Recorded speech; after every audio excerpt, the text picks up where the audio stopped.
Hey everyone, welcome to a special bonus episode of Locked On Lakers. Brian Kamenetsky, Andy Kamenetsky. Friday was the first day the Lakers could offer Anthony Davis a contract extension. They did. He said yes. That's next. You are Locked On Lakers, your daily Los Angeles Lakers podcast. Part of the Locked On Podcast Network, your team every day.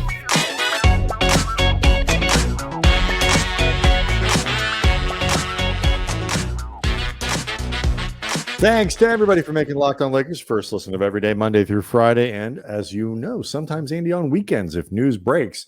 Always free, never going to be behind a paywall. Locked On Lakers on YouTube is where you can go hang out with over 20,000 subscribers to the channel and talk about this Friday's news. Anthony Davis and the Lakers agree to a $186 million contract extension. That's over 3 years. It essentially means now AD under contract for 5 seasons now with the Lakers. And a bit of housekeeping, Andy, that people expected to see happen. It was reported the Lakers and Anthony Davis were mutually interested in getting this thing done. Apparently they meant getting it done fast because day one and it's over. Yeah, you and I both thought that the odds favored this happening just because it made sense on both sides. I suppose you could have made an argument for Anthony Davis waiting for the end of this season, exercising his early termination option. I think there was a possibility of making more money that way, but the flip side is when you're Anthony Davis and you've had some of your injury risks, and quite frankly, you've already made enough money that you don't necessarily have to worry about the max possible scenario every single time.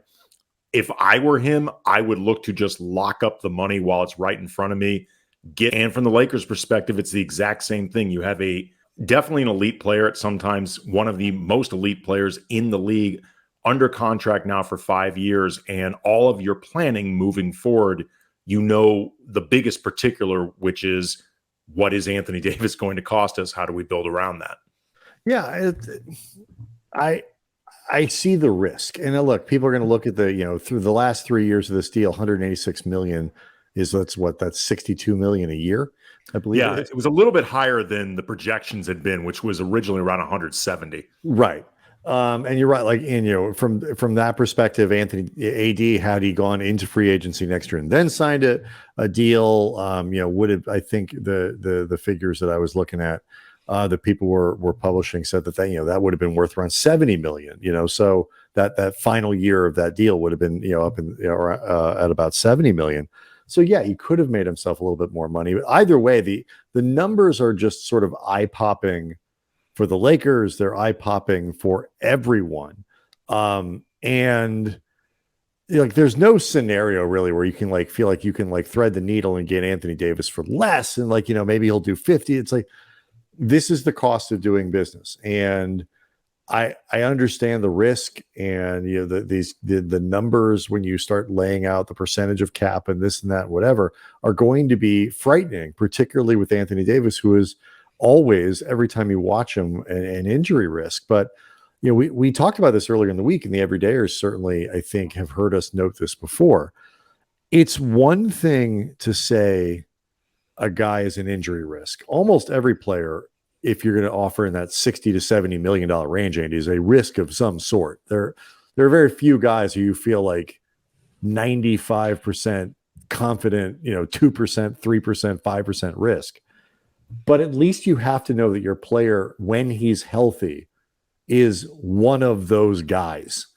And Davis is one of those guys. Maybe a little frustrating, maybe not as consistent, maybe not as always available, but talent-wise, he is one of those guys. And that's the bottom line. Yeah, and I don't know who you are going to do better than him if you decided, particularly if you're looking to stay competitive now for the immediate future, which the Lakers clearly are. You can argue that you're going to have to eventually put somebody next to Anthony Davis, and you can debate, how great of a player this guy needs to be to offset Anthony Davis's injury concerns, all of that different stuff. Bottom line, nobody ever wins by themselves. Even the most elite superstars need help. But AD is one of the guys that you would look to have on your team if you're looking to compete for championships. You know, the exact configurations, the most flexible cap options, things like that, whatever. You're not going to know some of those particulars, to be totally honest, until each season presents itself, as much as all these GMs look 2 to 3 seasons in the future.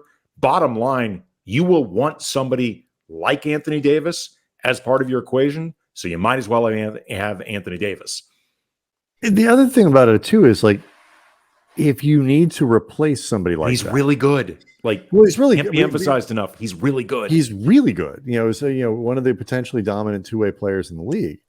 But if you want to replace, it's not like you can just decide which guy you get. Like, the thing that the Lakers have now is some predictability and some certainty. Like, they know. Do I think it's this the nightmare scenario is LeBron retires after last year or opts out and goes somewhere else to play with Bronny. Anthony Davis says, you know what, I don't want to be here either. And you're left kind of holding the bag with nobody, like that's the scary scenario after this season. Is that likely to happen? Probably not. But it's not just the nightmare scenario. It's also the idea of having an idea of who your star is going to be. This will take them past the LeBron era.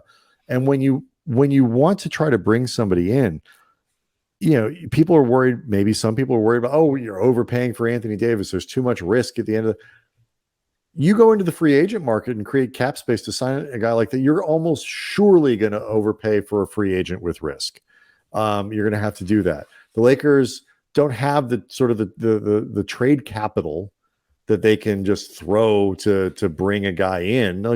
None of this stuff is easy. So if you have one of those guys, you keep them until the guy says, I want to go play in Miami and only in Miami. And then you have a problem. But until then, you keep them. Right. And that stability also, when you're looking around for Anthony Davis or for LeBron's eventual replacement, the guy that you're going to be looking to pair that star with AD. And that speculation game is already going to start, everybody's already looking at the 2026 free agent class. Right, exactly. Or 2025, depending on what you think with LeBron, whatever. When the other stars around the league are trying to figure out what they are signing up for, because it is very rare that you will see a superstar be the first guy to jump into the pool having no idea who else is part of that pool party. It's really helpful to have Anthony Davis, a guy that not only is talented, but he will do the defense that a lot of other superstars don't want to exert themselves on that level. He actually puts that part of it first. That's going to be attractive to a lot of players around the league. As much as I know, again, with AD, there's always going to be that frustration about, if he's not available, the lift that you have to carry to make up for that absence. You will hear occasional whispers of LeBron not being frustrated with AD as a player, but frustrated with the idea of, like, damn, this dude's hurt again. Right. I know it's not his fault, but this is tough for me as the other guy. AD is going to be somebody other guys around the league want to play with. They just will. He's easy to play with. He's predictable in that way. Like you say, he will play defense on stuff.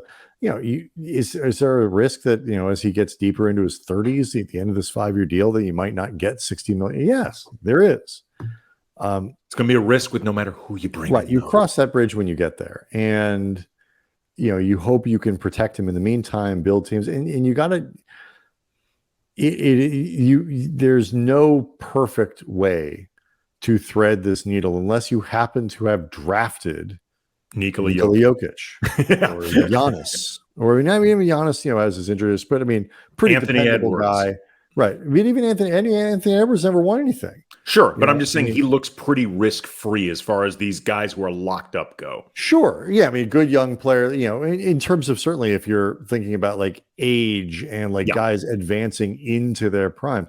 Okay, but you already have to have one of those guys. You can't. Nobody gets that guy off of their first year. You only get that guy after their rookie extension. Maybe you get him in a trade somewhere in that range, but you don't sign that dude, Anthony Edwards, metaphorically or literally, when when their first contract is up.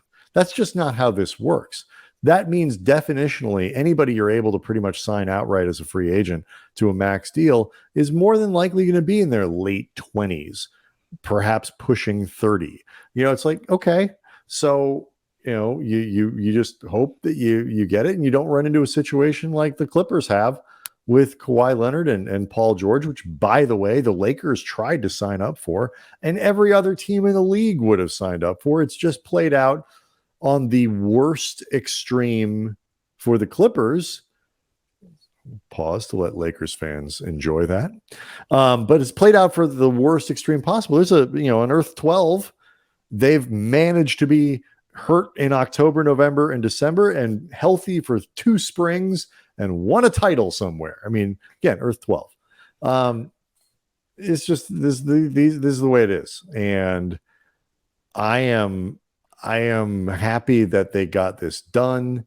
I am happy. I'm hopeful that they can use this, contract and, sort of some of the certainty that they have around a few players for the next 3 or so years to kind of plan for a future that involves both stars and a little bit of internal development. I'm feeling good about where things are right now, Andy. And now, in the meantime, I guess the B plot, the subplot of this, Anthony Davis under contract now for 5 seasons. If you don't want to play center, it doesn't matter. It doesn't matter anymore. What's he going to do now? It's like that scene in A Bronx Tale when the bikers go inside that mob bar and they start causing all that crap. And then one of the guys, Chaz Palminteri, the leader of the mob, locks the door. He said, now you can't leave. After you had asked them to leave, now you can't leave. It's a good day. It's a good day for everybody. Yeah, it's a really good day. All right, so Andy, you snuck this in right before your vacation, which I certainly appreciate. I'm sure you appreciate the Lakers delivering some news.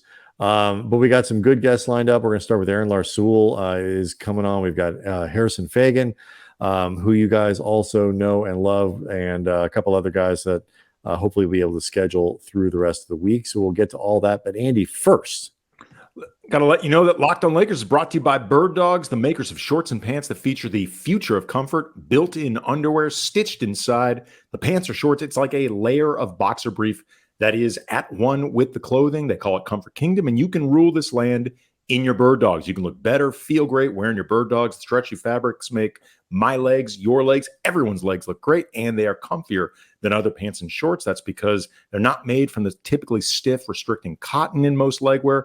Bird Dogs fixed this issue by inventing cloud knit fabric that looks like khaki, but it stretches. There's also versatility. You can wear the same pants or shorts on a golf course, a work meeting, or on a date, even in the same day. So go to birddogs.com/LockedOnNBA. And when you use the promo code LockedOnNBA, they'll throw in a free custom Bird Dogs Yeti style tumbler with every order. That in and of itself is worth making this happen. So I use mine all the time. It's great. So get your tumbler and get yourself some Bird Dogs.